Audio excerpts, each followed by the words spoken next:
Tiene que ésta se formó por la evolución del material sintetizado en forma abiótica en la Tierra primitiva. Las bacterias y protozoarios son los que tuvieron mayor éxito de adaptación en distintos ambientes de la Tierra. Millones de años después, los protozoarios comenzaron a engrosar y a tener fuentes de energía, y así fue como surgieron las primeras algas. Las algas son los organismos de los cuales surgieron las plantas. Esas primeras algas, otros millones de años después, comenzaron a ser pluricelulares, y así surgieron los primeros organismos del género Plantae, que habitaban en el océano.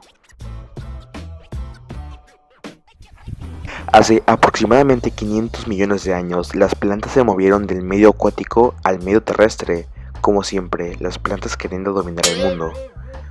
Con el traslado de las plantas al medio terrestre, las plantas desarrollaron un sistema vascular. Transporte y nutrición de las plantas. La presión de los tejidos de una raíz puede empujar el agua hacia arriba en un tallo vegetal, excepto en los árboles más altos. El xilema es un conjunto de tubos que van desde la raíz hasta las hojas, creando un sistema de transporte. Para que sea posible este proceso, la presión de la raíz, la capilaridad, la transpiración y la combinación de las fuerzas a lo largo de la xilema entran en acción. Propiedades del agua. Debido a la cohesión, tienden a formar puentes de hidrógeno con otras sustancias, lo cual resulta en la adhesión. El agua es atraída a las paredes del tubo, mientras que las moléculas se atraen unas a otras.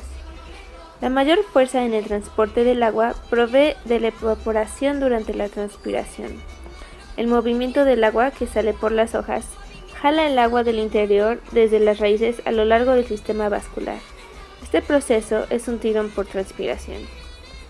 Mientras un día sea más seco y caluroso, más agua se pierde a través de la transpiración.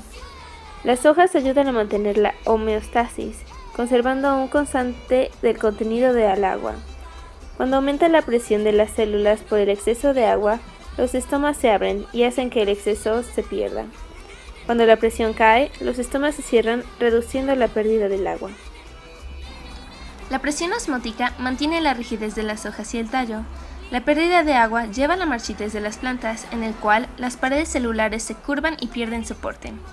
Esta acción ayuda a la planta a conservar el agua. La transportación de nutrimentos. La mayor parte de los nutrientes vegetales son empujados a través del floema. El movimiento de azúcares hacia los frutos y el bombeo hacia la raíz suceden en el mismo. El origen del trayecto a través del floema empieza en cualquier célula donde se produce azúcar, y el destino es cualquier célula que necesite los azúcares. Conforme incrementan las concentraciones de azúcar en el floema, entra agua por osmosis desde el xilema, incrementando la presión, forzando el fluido con azúcares a moverse. Es de suma importancia conocer el impacto de las plantas, ya que éstas influyen demasiado en nuestra vida. Las plantas impactan de manera económica, ecológica e incluso biológica en nuestras vidas debido a nuestra dependencia de ellas.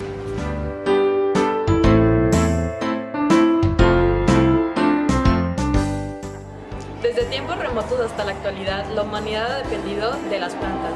De ellas se obtienen productos para satisfacer necesidades de alimento, vivienda, energía, salud, vestido y estética. El interés por las plantas ha permitido observar mejor sus características y hacer un mayor uso de ellas.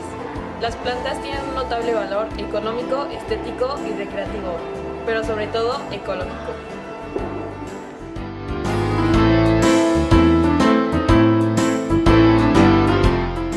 Un ejemplo de la evolución de las plantas y cómo estas tienen un impacto en diversas áreas de nuestro entorno, además del aspecto biológico, es el caso del algodón. Hoy en día el algodón se utiliza como método o como pieza fundamental en la economía de diversos países, ya sea en la producción o la exportación de diversos bienes pertenecientes o derivados de esta materia prima. Ejemplo de esos son los países asiáticos o Vietnam, que es uno de los principales productores de piezas de algodón.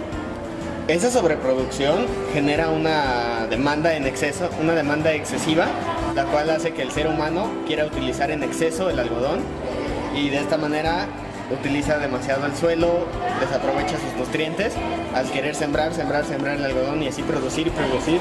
De esta manera la demanda del algodón se ve incrementada. Al ver una sobredemanda de ese tipo de plantas, por lo que se cultiva en exceso y se llega a adaptar a los usos que el ser humano le quiera dar. Ese tipo de actitudes dan pie a futuros problemas, como la erosión del suelo, donde se plantan, dando origen a la infertilidad del mismo.